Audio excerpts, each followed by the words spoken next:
சென்னை தண்டையார்பேட்டை பகுதியில் செயல்பட்டு வரும் மத்திய அரசு பெட்ரோலியம் நிறுவனத்தில் பாய்லர் வெடித்து தீ விபத்து ஏற்பட்டு அருகில் பணிபுரிந்து வந்த பெருமாள் என்பவர் சம்பவ இடத்திலேயே உயிரிழந்துள்ளார். மேலும் ஒருவர் மருத்துவமனையில் தீவிர சிகிச்சை பெற்று வருகிறார்.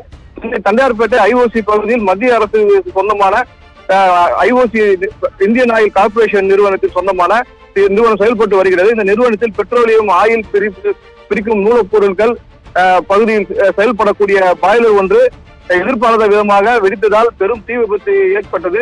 தீயை அணைக்க 5க்கும் மேற்பட்ட தீயணைப்பு வாகனங்கள் வரவைக்கப்பட்டு தீ அணைக்கப்பட்டது. அருகில் வேலை செய்து கொண்டிருந்த தண்டையார்பேட்டை பரமேஸ்வரன் நகர் பகுதியை சேர்ந்தவர் மாற்றுத்திறனாளி பெருமாள் என்பவர் சம்பவ இடத்திலேயே உயிரிழந்தார். அவர் மற்றும் ஒருவர் ரத்த வெள்ளத்தில் இருந்த சரவணன் என்பவரை தண்டையார்பேட்டையில் உள்ள தனியார் மருத்துவமனைக்கு அனுப்பி வைத்து அவருக்கு அங்கு தீவிர சிகிச்சை அளிக்கப்பட்டு வருகிறது. பாய்லர் வெடித்ததில் உயிரிழந்த பெருமாளின் உறவினர்கள் தகவல் தெரிந்து தற்போது தொழிற்சாலை வாசலில் நின்று கதறி அழுது கொண்டிருக்கின்றனர். அவர்கள் தொழிற்சாலைக்குள் அனுமதிக்காததால் உறவினர்கள் காவல்துறையுடன் வாக்குவாதத்தில் ஈடுபட்டு வருகின்றனர். தற்போது உயிரிழந்த பெருமாளின் உடலை ஆம்புலன்ஸ் மூலம் அரசு ஸ்டான்லி மருத்துவமனைக்கு அனுப்பி வைக்கப்படுகிறது. எண்ணெய் தொழிற்சாலையில் ஏற்பட்ட விபத்து குறித்து போலீசார் தற்போது விசாரணை மேற்கொண்டு வருகின்றனர்.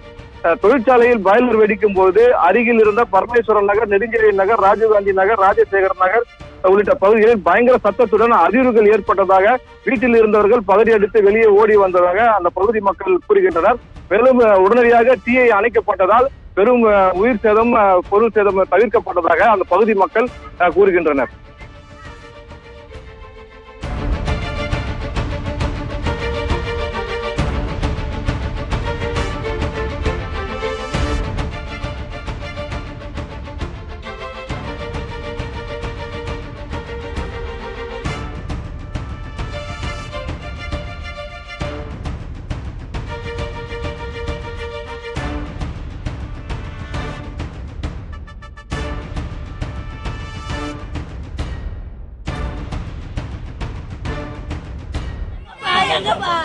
எங்கப்பா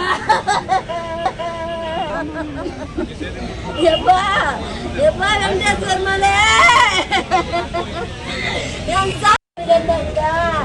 எப்ப நான் பாத்துக்குவேன்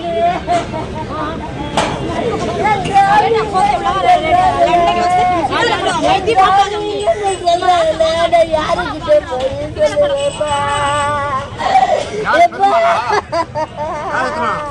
எப்ப நேற்று காலையில கூட வேலைக்கு வந்து